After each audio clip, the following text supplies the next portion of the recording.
Hi, I'm Maggie. And I'm Nicole. Welcome to the DAC Dyslexia and Coffee podcast. We're so happy you could join us. We're both moms and dyslexia interventionists who want to talk about our students and children, what dyslexia is, how it affects our kids, strategies to help, and topics related to other learning disabilities will all be covered in this podcast. Parents are not alone, and we want to give voice to the concerns and struggles we are all having. This is a safe place to learn more about how to help our children grow and succeed in school and the world. Grab a cup of coffee and enjoy the conversation. Hi, everybody. Welcome to episode 36 of Dyslexia and Coffee podcast. We like to start our episodes with the concept of the week. So the concept of the week is our opportunity as practitioners to kind of pull back the curtain a little bit and let you into an intervention session. So we like to teach about things that we would be teaching to our students. Today's concept of the week is automaticity. So automaticity is the ability to perform actions with little to no conscious effort, often after extensive practice. So in other words, this is the process of becoming proficient in a skill. We most often talk about automaticity when we're talking about word recognition and spelling, but it absolutely applies to many other skills in structured literacy. So, reading fluency, reading comprehension, all of those things, we actually want to be automatic. It is the level at which when we consider something automatic, that's when we know we can move on. So, accurate's great, but automatic is better. That's what we want. That's what we're shooting for here. Yes. So today's episode is about error correction. Yes. Ooh. So what is error correction? Right away, let's go talk about it. What is error correction? Basically, it's what it sounds like. Yeah. When a student makes an error, either with reading or spelling, we automatically stop what we're doing and we show them what happened and why it wasn't correct. Yeah, exactly. Right. One of the absolute tenets of Orton Gillingham or structured literacy instruction is that it is diagnostic and prescriptive. We have talked about the idea of diagnostic and prescriptive before, but let's go ahead and define it again because we really like to belabor the points here.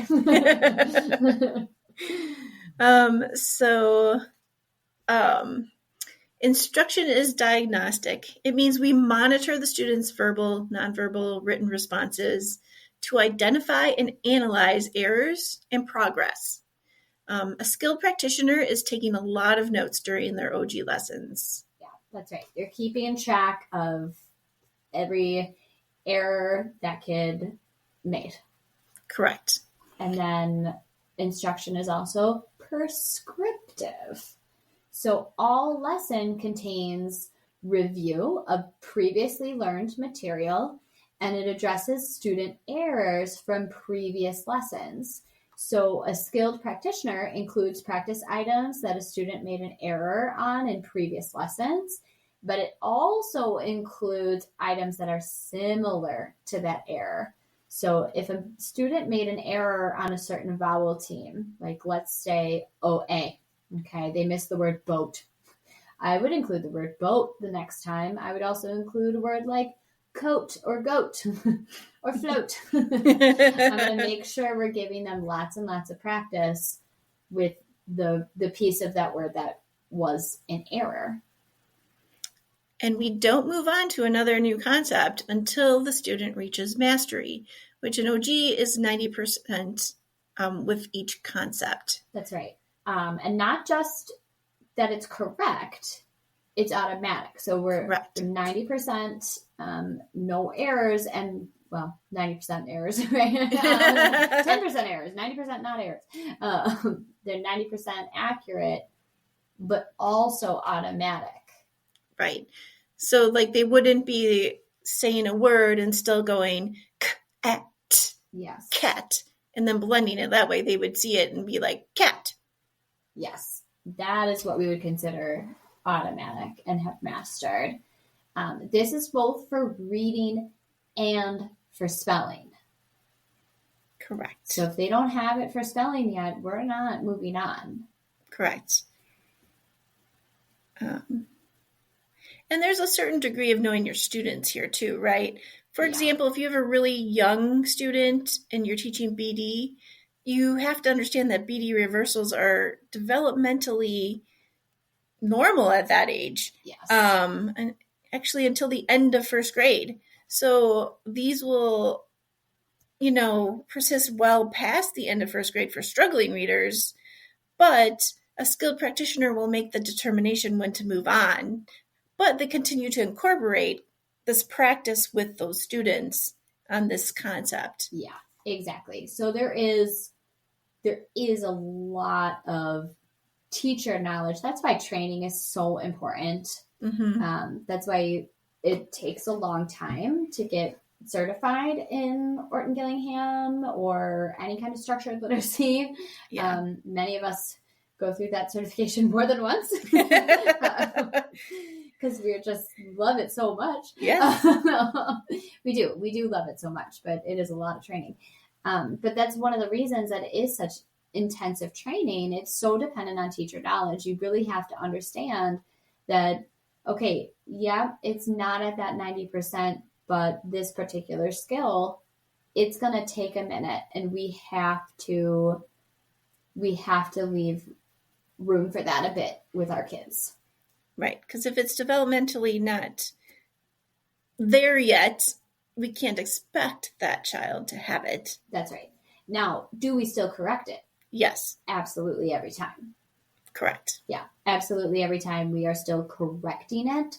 We are still addressing it, but we are not expecting mastery when it's not developmentally appropriate. Yeah. And there's a lot of research on error correction.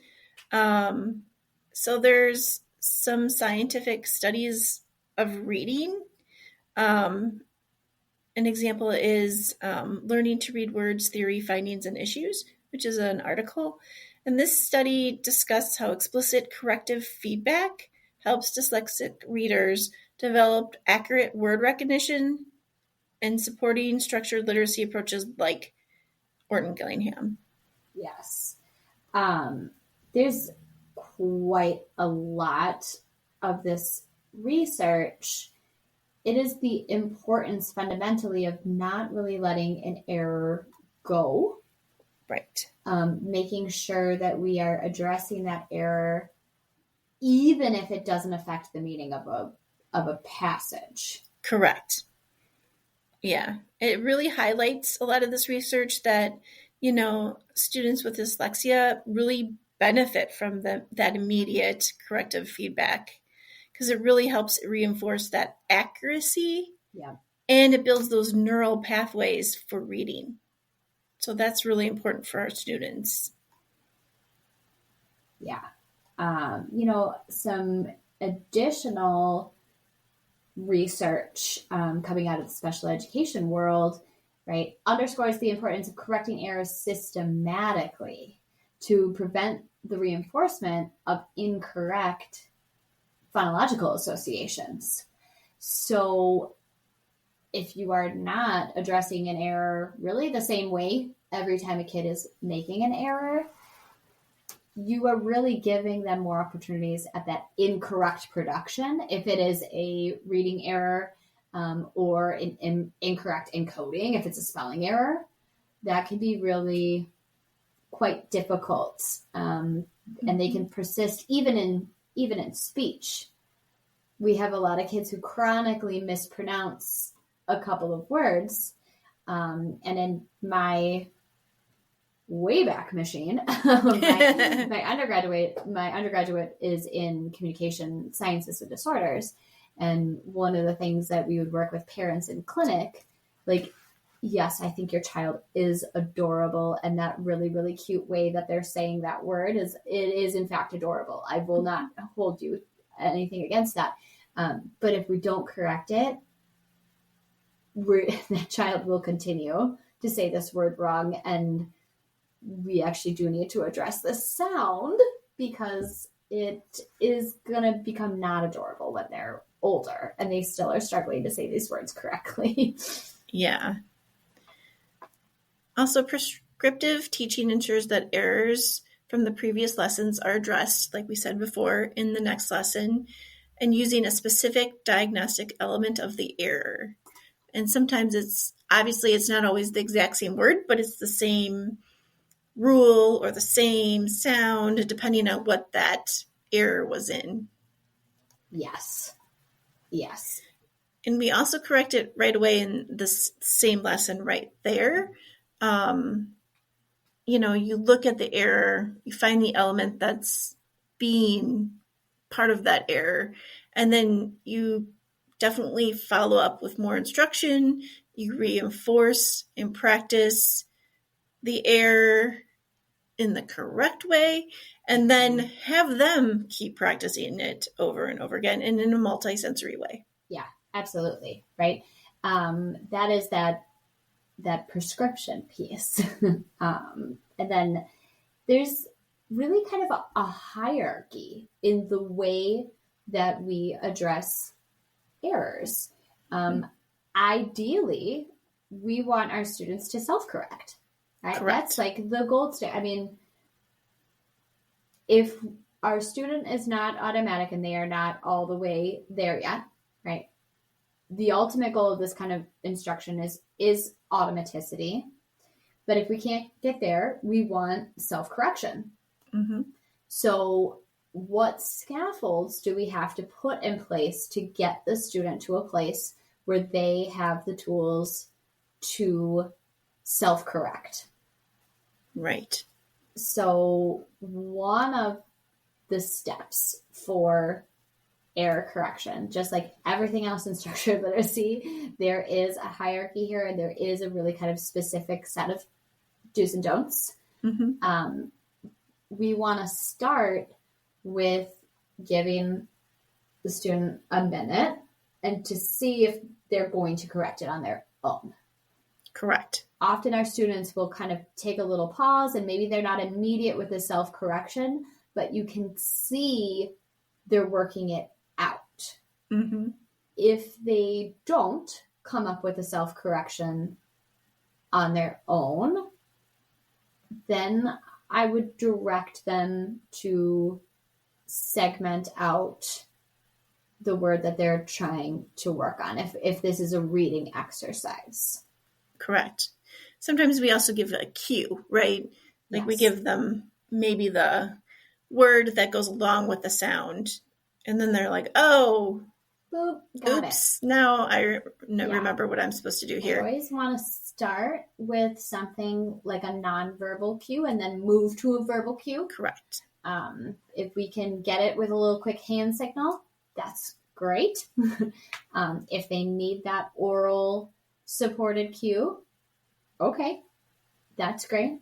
Mm-hmm. If they need a little bit more than that, if they are not able to segment that word and blend it back on their own, then I'll come alongside and we'll tap it and blend it together. Mm-hmm. There's several different ways to do that. Like, you could have them kind of track and sweep the word. Mm-hmm. That would be something more like continuous blending, which is what we do want our students to get to, versus that very staccato version of tapping it out. We do want them to get more of that continuous blending because that it promotes fluency. Having just them repeat the word or trying to trace out the word that they're working on, if it's for reading, those are all really profoundly research-based and appropriate kinds of ways to correct errors. Mm-hmm. Built into the way we teach students here is kind of time for that error correction. For example, when we're talking about spelling or the way we do spelling, we use a system called SOS. So it's simultaneous oral spelling. And so the student is doing things like they're hearing the word, they're saying the word, they're segmenting out the word, and then they're saying the letter sounds or the letter names out loud as they write. And so where you're able to tell as a practitioner, what is the step in that cycle that's tripping that student up? Mm-hmm. So we really have a very good insight into, okay, what part of this is my student really not getting? Mm-hmm. And I'm right there right away with being able to correct that error. Yes. And there's many multisensory ways to correct errors. Tracing something, sometimes tracing it in the air, sometimes in sand, and then spelling it out as you go. Saying it, spelling it, tapping it on your arm, rolling it together. There's many different ways. There's a lot of ways. Keep it multisensory, and keep it as much the student's responsibility as possible. Right. We ultimately want them to be able to see their own errors. It's one of the reasons that primarily most practitioners of Orden Gillingham use pens with their students. We want them to actually see their errors. They can't erase it. They can't erase it. Although there are erasable pens now. There are. Usually they don't work that great. It's one of the reasons we encourage something more like a pen to write with versus a pencil. Providing a proofreading strategy like COPS or CHOPS. Those are systematic ways. It's like an anagram. So C would stand for capitalization, O for order, P for punctuation, S for spelling. So after they have written a whole sentence, or perhaps even a paragraph, you have them proofread first before you proofread. Yeah. Because we want them to identify any errors that are in that they see first. And often a student can identify, okay, this word is in error. Maybe they can't correct it on their own, but they can identify, I know I made an error here. I need help figuring out how to correct it, which, that's proof that their orthographic mapping is coming along because they can see that it is an error. They just don't have the correct tools there to make it right yet. So here's a strategy for, let's say the student was given grass and they didn't put the R in and they sounded out gas, g-ass, instead of grass. Then the instructor would have them say it again, repeat it, do either the tapping, there's manipulatives, being able to get all the sounds, and then they would re-say it and re-spell it. Yep. Yeah, and then they're going to recognize, I missed a sound in a blend.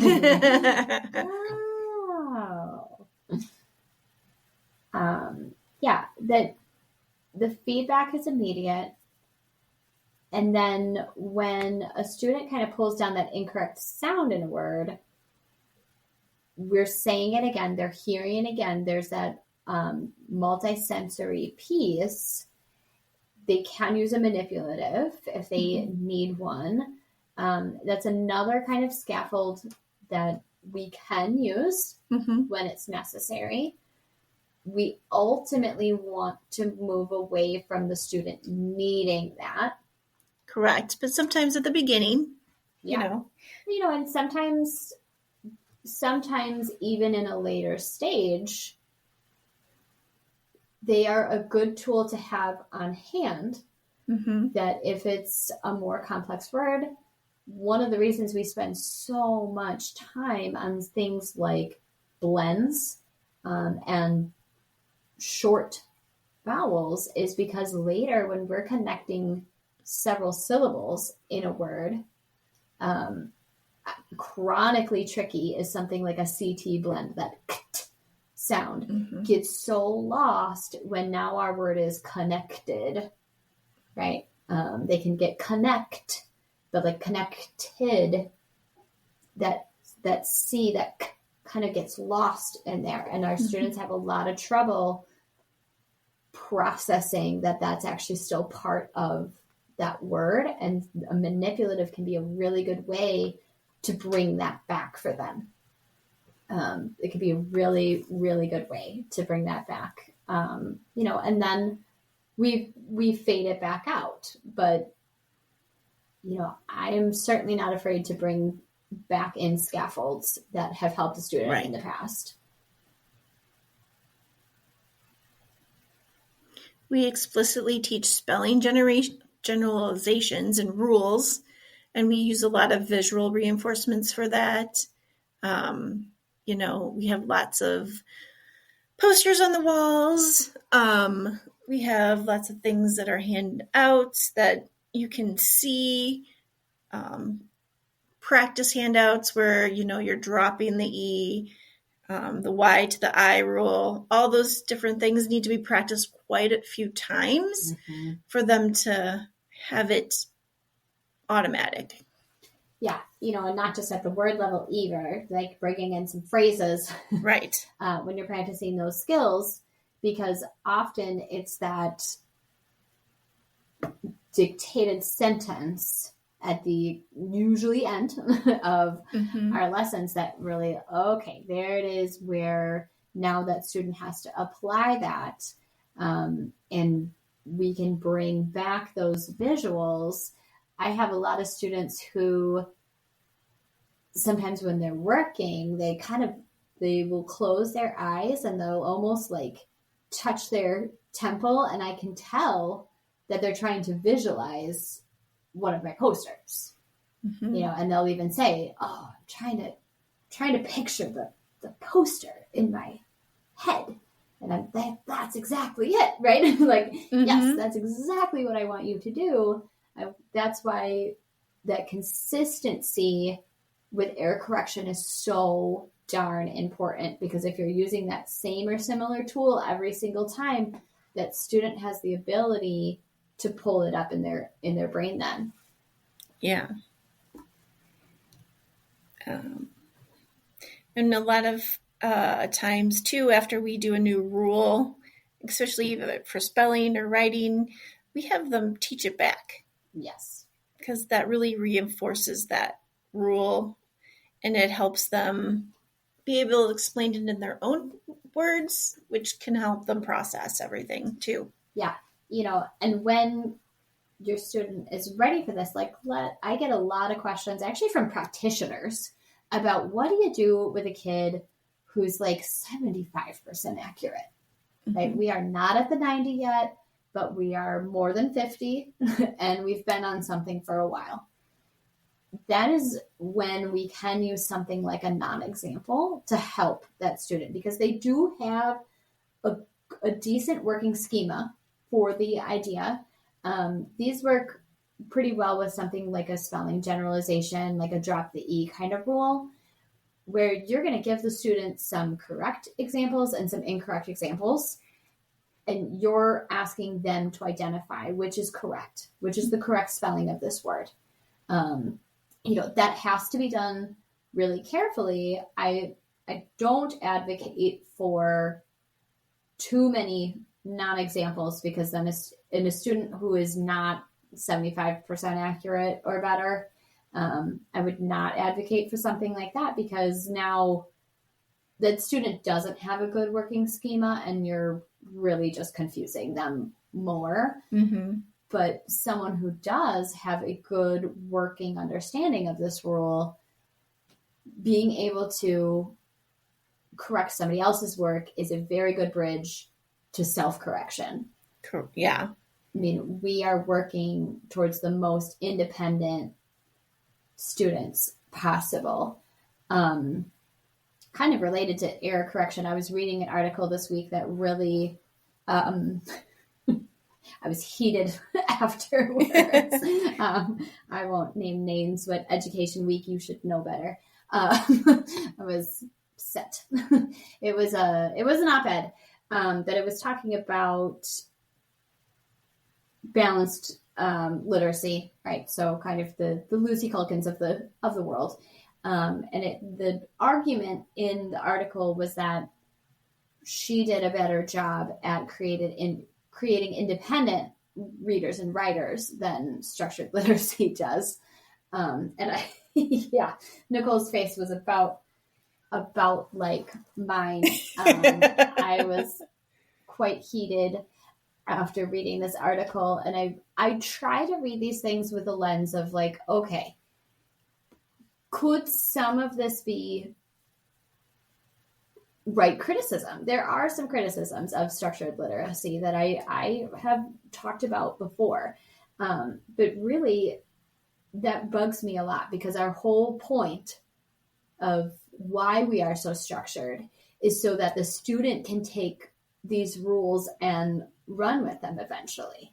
Mm-hmm. Why we teach it so explicitly is so that the student really, really knows it.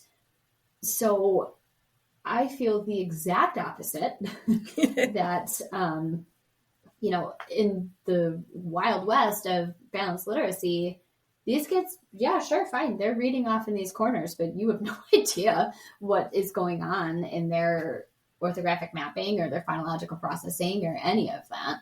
Mm-hmm. So that really bugged me. That really, really bugged me. And it was, advocating again for an approach to error correction that only addresses errors if it affects meaning in either reading or writing. Oh. Right. Yes. Yeah. The fact that is still even out there, was out there to begin with and is out there now, really I wasn't happy. Wasn't a warm, fuzzy article.